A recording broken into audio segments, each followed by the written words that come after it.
Ever feel like you're drowning in choices online? Oh, Like yeah. every time you go on, you're just trying to find something to watch or listen to, Right. and you're just hit with a million options. It's Mhm. it, it's overwhelming. Totally. You're not alone. There's a whole field dedicated to solving this very problem, Yeah, the world of recommender systems. that's right. You actually sent over a bunch of excerpts from a textbook all about it. Yeah, it's a fascinating area, and this textbook is actually a really good primer, even for, even for people who work in IT, and need to keep up on recommender system design. Right, like it gets into the nuts and bolts of the algorithms, Yeah, but it doesn't assume you're already speaking the language. right. Okay, so big picture, this deep dive is all about collaborative filtering. Okay. Think like Netflix recommendations or those you might also like suggestions on Amazon. Right. Basically, how computers are learning your taste, Mm-hmm. even when you haven't like explicitly told them this is what I like. Yeah, and what's so interesting is that it's almost like a social experiment at its core, because it's based on this idea that we can use the collective wisdom of the crowd to help individuals find things they'll love. It's like that moment when you're like, I don't know what to watch. Mm, And you ask your friend who has like really similar taste in movies, hey, what have you been watching lately? exactly. Like you're crowdsourcing your entertainment choices. Collaborative filtering takes that to a whole new level. Instead of just asking one friend, it's like asking thousands or even millions of people who share similar interests. So instead of bugging your friend, you're letting the algorithm do the work. That's right. This book mentions how the problem is only getting worse because there are way more options than we could ever sift through on our own. Right. Like on Netflix, it would take you over 4 years of nonstop watching to get through everything. Yeah. And that's just one streaming platform. Yeah. So it's no wonder we rely on these recommender systems to guide us through this jungle of content. Yeah. It really lays out well how these systems evolved from more basic content-based filtering, which was more about just recommending similar items based on things like, genre or author. Right, right. Like if I read one book by an author and loved it, it would just recommend all that author's other books. Exactly. But collaborative filtering takes it a step further by tapping into the power of collective preferences. So the system analyzes the choices of users who are similar to you and uses that information to predict what you might like, even if you've never encountered those items before. Okay, let's unpack that a little bit. Okay. The book uses this example of a user movie rating matrix. Right. So imagine a Oh. giant spreadsheet, right? Each row represents a different user, Hmm. and each column is a movie. Okay. So each cell in that spreadsheet would contain the rating that a specific user gave to a specific movie. Right. So that matrix becomes the system's playground. It analyzes those ratings to identify patterns and similarities between users. Mm. So let's say you and I both gave 5 stars to a bunch of classic sci-fi movies. The system picks up on that and says, these two seem to have similar tastes. So then if you discover a new sci-fi film that I haven't seen, and you give it 5 stars, Right. the system might suggest it to me, Yeah. figuring, okay, well, they both like this genre and they've liked similar movies in the past. Exactly. And that, in a nutshell, is how user-based collaborative filtering works. Find users like you, see what they enjoyed, recommend it to you. And the book also talks about item-based collaborative filtering, right? Yeah. What's the difference there? Good catch. So instead of focusing on finding similar users, item-based collaborative filtering analyzes the items themselves. So in your sci-fi movie example, the system would identify other movies that are similar to the ones you and I both rated highly. So maybe films with the same director, similar themes, or even shared actors. Then it would recommend those similar films regardless of whether other users have rated them. So it's almost like saying, well, if you enjoyed these, this cluster of similar items, Right. you're likely to enjoy these other items in the same cluster. Right. Even if we don't have a ton of user data on those yet. Exactly. It's about the connections between the items themselves, That's right. not just shared user preference. Both approaches have their strengths. User-based is great at capturing those individual nuances and taste, but it struggles when you have new users or items with limited data. Item-based is great for handling new items, but it might miss those subtle connections in individual preferences that user-based excels at capturing. It's a balancing act. And the book gets even deeper into how these recommendations are calculated. Yeah. I found this whole concept of significance weighting really interesting. Basically, It's about how much weight the system gives to co-rated items when determining similarity between users. Interesting. So the more movies we've both rated, the more confident the system is in its assessment of our similarity. And what's fascinating there is that it highlights the value of engaging with the system. The more you rate things, even if it's just thumbs up or thumbs down, the more data you're giving the algorithm to work with, which can lead to more personalized and accurate recommendations. It's like you're training the algorithm to understand your tastes. But let's be honest, we don't always consciously think about why we like things.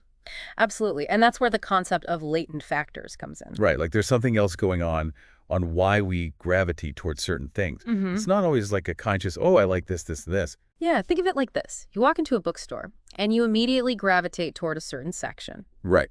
Now, you might not be able to pinpoint exactly why you're drawn to those particular books. Okay. Maybe it's the cover art, the font they use for the titles, or even the way the books are arranged on the shelves. These are your latent factors, the hidden influences that shape your preferences. It's like they're whispering to you. Right. Pick me, pick me. Exactly. And the recommender system is trying to decode those whispers. Yeah. So how do these systems uncover those hidden factors? Yeah. The book mentioned something called matrix factorization. Right. That's where things get really interesting. So remember that giant spreadsheet we talked about earlier, the user movie rating matrix? Right. Matrix factorization is like taking that massive spreadsheet and breaking it down into smaller, more manageable chunks. Okay. So each of those smaller chunks represents a different hidden factor. Okay. Like whether a movie is action-packed or dialogue-driven, or if a song is upbeat or melancholy. By analyzing those smaller chunks, the system starts to understand the underlying forces that drive our preferences. It's a bit like those personality tests that break down your traits. Yes. Like, introversion versus extroversion, logic versus emotion. Exactly. It's about identifying the building blocks of our taste. And what's even cooler is that once the system has a good grasp of those latent factors, it can start to predict your ratings for items you've never even interacted with before. So it's like filling in the blanks. Exactly. Okay, well, you like this and this and this, and you probably won't like this. Right. Even though you've never even seen it. Exactly. And to make things even smarter, these systems can incorporate metadata, that extra layer of information about users and items that can provide valuable context. Okay, so remind me what's metadata again in this? So think of it as the backstage pass to understanding the data. So in this case, it could be your age range, your location, the genre of the movie, whether it won any awards, or even the time of day you tend to watch certain types of content. It's like giving the system a behind-the-scenes look at your life. Exactly. And I can see how it's super valuable for these recommendations. Like, it might recommend different things to me than it would to, like, my parents. Precisely. And what's fascinating is how this metadata can be visually represented using graphs. Imagine like a giant network of interconnected dots.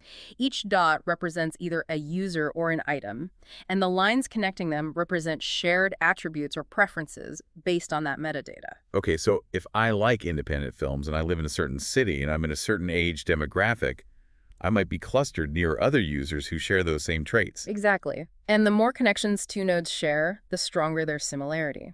The system then uses these connections to make recommendations, figuring that if you share a lot in common with other users who loved a particular item, you're more likely to enjoy it too. Oh, that's cool. But it's not just about giving us more of the same, right? Right. Like the book also talked about the importance of diversity in these recommendations. Absolutely. It's not enough to just be accurate.